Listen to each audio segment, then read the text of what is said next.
contemporary tendency to isolate itself from the interdisciplinary thrust of academe at large, then I just think it can go and recover its origins, bring that back out, and then think about how to continue study in that light.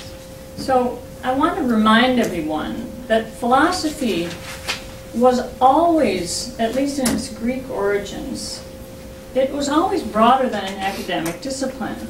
It was tied to a way of life.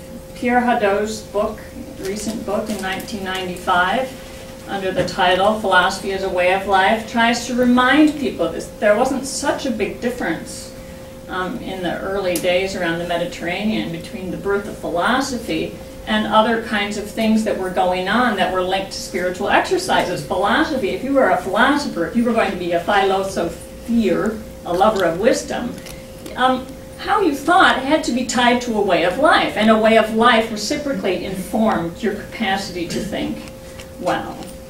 So I think the original assumption of this field, well, before it became a field, was precisely that there is a reciprocal relationship between living well and thinking well, and that these two things, whatever we mean by them, cannot really be divorced from one another.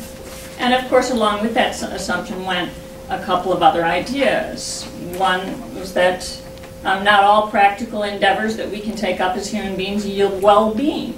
Care for the soul is about learning how to live well. Right? And not every form of life is going to yield well-being. Okay?